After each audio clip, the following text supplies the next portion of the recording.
बच्चों, आज हम कक्षा 12 की पुस्तक आरोह भाग 2 की कविता कविता के बहाने पढ़ेंगे।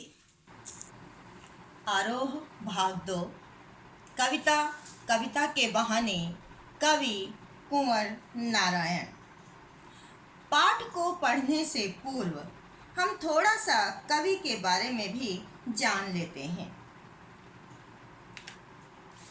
कुंवर नारायण, इनका जन्म 15 सितंबर 1927 को हुआ था और निधन 15 नवंबर 2017 को। इस छोटी सी कविता के द्वारा हम कुंवर नारायण जी के मन के भावों को अच्छी तरह से समझ सकते हैं। इतना कुछ था दुनिया में लड़ने झगड़ने को, पर ऐसा मन मिला कि जरा से प्यार में डूबा रहा और जीवन बीत गया। इनका जन्म उत्तर प्रदेश में हुआ था। उन्होंने साहित्य की अनेक विधाओं में लेखन कार्य किया है। उनका कहानी संग्रह आकारों के आसपास नाम से है। उन्होंने काव्य संग्रह भी लिखे, जिसमें चक्रव्यूह, परिवेश, हम तुम, अपने सामने कोई दूसरा नहीं, इन दिनों। उन्होंने आत्मजयी नाम से प्रबंध काव्य लिखा। इसके अतिरिक्त आज और आज से पहले नाम से समीक्षा क्या होती है कि किसी भी पुस्तक की क्या विशेषताएं हैं, उसमें क्या कमियां हैं, इनको जब बताया जाता है तो वो समीक्षा कहलाती है। तो इन्होंने समीक्षा भी लिखी और मेरे साक्षात्कार इस नाम से साक्षात्कार विधा पर भी लेखनी चलाई है। कुंवर नारायण जी को उनके द्वारा किए गए लेखन के लिए अनेक पुरस्कारों से भी सम्मानित किया गया है, जिनमें प्रमुख पुरस्कार हैं पद्म भूषण पुरस्कार, साहित्य अकादमी पुरस्कार, कुमारन आशान पुरस्कार, व्यास सम्मान, प्रेमचंद पुरस्कार, लोहिया सम्मान, कबीर सम्मान और ज्ञानपीठ पुरस्कार आदि हैं। कुंवर नारायण ने सन 1950 के आसपास काव्य लेखन की शुरुआत की थी। उन्होंने कविता के अलावा चिंतन परक लेख, कहानियाँ, सिनेमा तथा अन्य कलाओं पर भी समीक्षाएं लिखी हैं, किंतु कविता की विधा को लिखने में उन्होंने हमेशा प्राथमिकता दी। आज यह आशंका जताई जा रही है कि मशीनी युग के कारण कविता का अस्तित्व संकट में है। ऐसे में यह कविता बताती है कि कविता की अपार संभावनाएं हैं। आरोह पुस्तक में कुंवर नारायण जी की 2 कविताएं ली गई हैं, जो इन दिनों काव्य संग्रह से संग्रहित हैं। आज हम यहाँ कविता के बहाने कविता को पढ़ेंगे। यह कविता के बहाने एक यात्रा है, जो चिड़िया पुष्प से लेकर बच्चे तक की है। इसमें एक ओर प्रकृति है तो दूसरी ओर भविष्य की ओर कदम बढ़ाता बच्चा। हम जानते हैं कि चिड़िया की उड़ान की एक सीमा है। फूल के खिलने के साथ उसका अंत हो जाना भी निश्चित है, लेकिन बच्चे के सपनों की कोई सीमा नहीं होती, उसका कोई एक स्थान विशेष नहीं होता है। तो बच्चे की तरह ही कविता भी शब्दों का खेल है, और शब्दों के इस खेल में जहाँ कहीं भी रचनात्मक ऊर्जा होगी, कुछ रचने की नया जोश होगा, वहाँ सीमाओं के बंधन अपने आप टूट जाते हैं। फिर चाहे वो घर की सीमा हो, भाषा की सीमा हो, देश काल या समय की ही सीमा क्यों ना हो। आज इस कविता के माध्यम से हम इन्हीं भावों को पढ़ेंगे। सबसे पहले हम कविता का वाचन करते हैं। कविता एक उड़ान है चिड़िया के बहाने। कविता की उड़ान भला चिड़िया क्या जाने। बाहर भीतर इस घर उस घर, कविता के पंख लगा उड़ने के माने, चिड़िया क्या जाने। माने का अर्थ है यहाँ पर अर्थ। अब हम इसको समझते हैं। कविता एक उड़ान है चिड़िया के बहाने।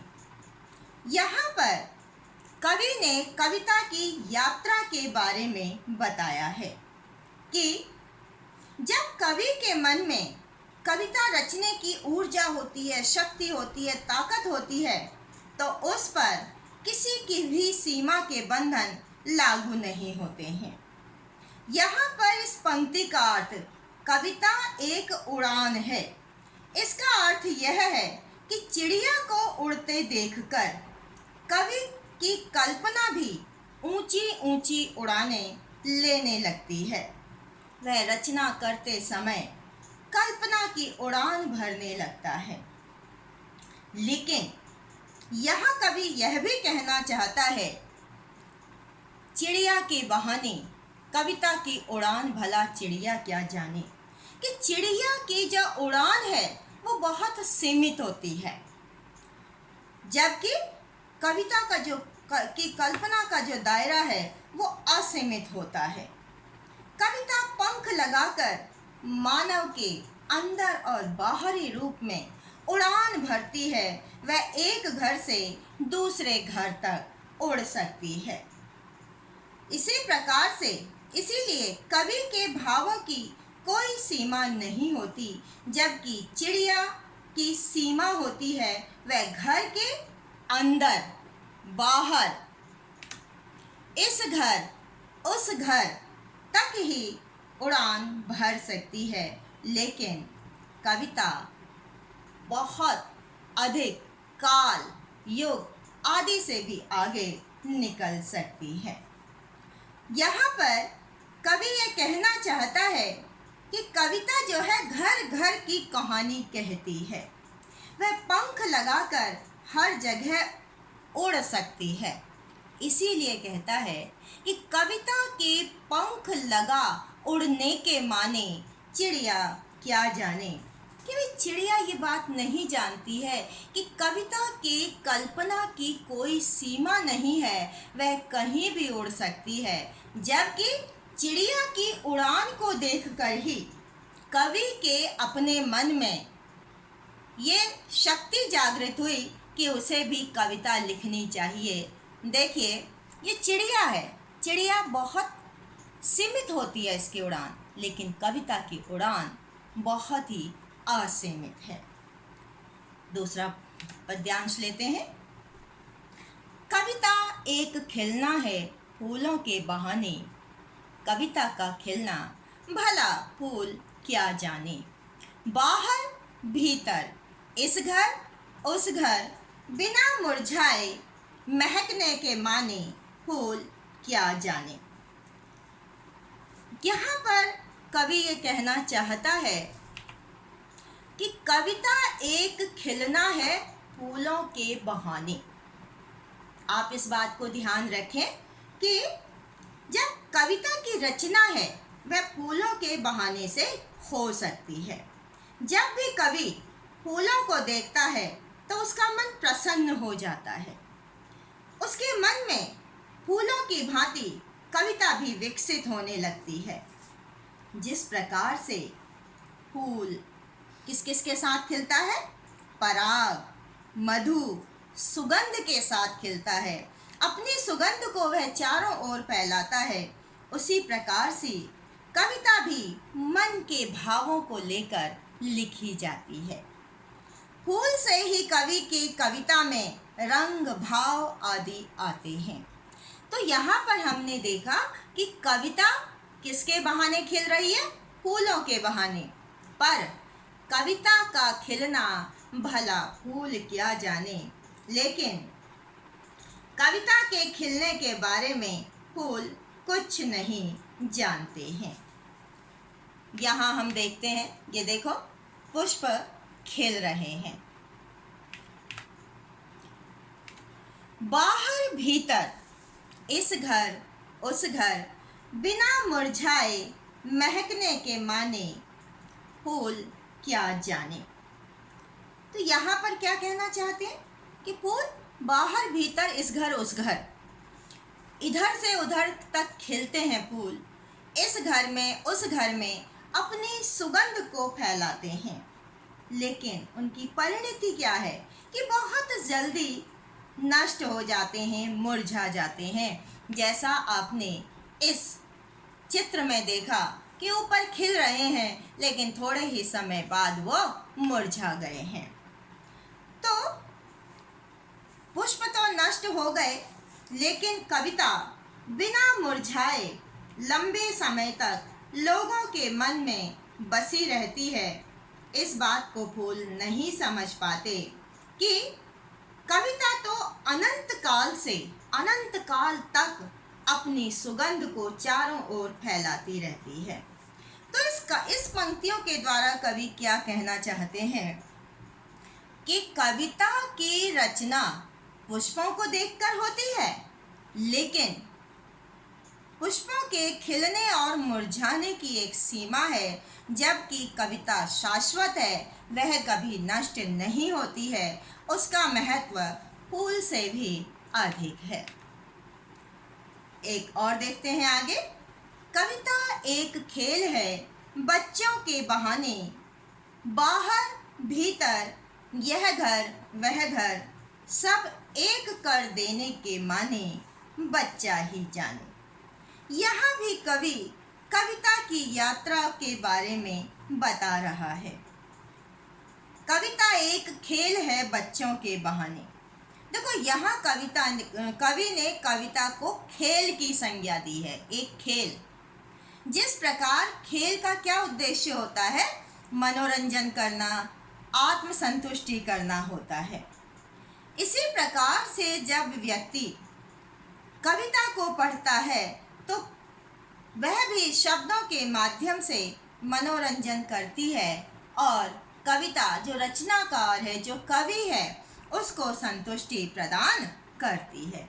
तो क्या हो गया, कविता एक खेल है, किसके बहाने, बच्चों के बहाने। क्यों? क्योंकि बच्चे कहीं भी किसी भी तरीके से खेलने लगते हैं। उसी प्रकार से कवि भी शब्दों के द्वारा अपनी क्रीड़ा करने लगता है, वह खेलने लगता है। जिस प्रकार से बच्चे कहीं भी खेलते हैं, इसी प्रकार से कविता भी कवि के मन में कभी भी प्रकट हो जाती है, किसी भी स्थान पर व्यक्त हो जाती है। बच्चों के लिए बाहर भीतर यह घर वह घर, सब एक कर देने के माने, बच्चा ही जाने। तो यहाँ पर कवि क्या कहना चाहता है, बच्चे जो होते हैं कभी घर के अंदर, कभी घर के बाहर, कभी इस घर में तो कभी उस घर में, उनके लिए कोई समय की सीमा नहीं होती, बंधन नहीं होती। इसके अलावा वो अपने और पराये में भी कोई भेद नहीं करते हैं। इसी तरह से कवि अपने शब्दों से भी अंदर के और बाहरी मन के अपने भावों को भी वो प्रकट करता है, और दूसरों को बांटता है। जिस प्रकार से बच्चे बेपरवाह होते हैं, किसी में भेद नहीं करते, उनके लिए समय नहीं होता, सुबह नहीं, शाम नहीं, किसी भी समय, हर समय वो खेलने लगते हैं। इसी प्रकार से कविता पर भी कोई बंधन नहीं होता है। आप ये देखिए, जो कविता है, जो वो हर काल में जो है सबको सुगंध देती है, वो काल जयी होती है। काल जयी का मतलब होता है समय की सीमा को जीत लेती है। आप ये देख रहे हैं कि सबसे पहला चित्र जो है, ये हमारे प्राचीन काल का चित्र है। उस समय की जो पुस्तकें हैं, आज भी वो पुस्तकें पढ़ी जा रही हैं। ये है काल की सीमा, यानी समय। वाल्मीकि ने कब रामायण लिखी और आज वो रामायण पढ़ी जा रही है, जबकि चाहे फूल हो, चाहे वो चिड़िया हो, ये दोनों उस थोड़े समय के लिए ही अपनी जगह पर रहते हैं। इसी प्रकार से आप देखिए, कोई वो भारत का चित्र है, यहाँ बच्चे पढ़ रहे हैं, नीचे विदेशों में बच्चे पढ़ रहे हैं। तो इससे क्या मतलब है कि काल की सीमाएं भी नहीं हैं और देश की सीमाएं भी उनके लिए कोई मायने नहीं रखती हैं। ये कविता अपनी सुगंध चारों ओर फैलाती है। इसके माध्यम से कवि यही कहना चाहता है।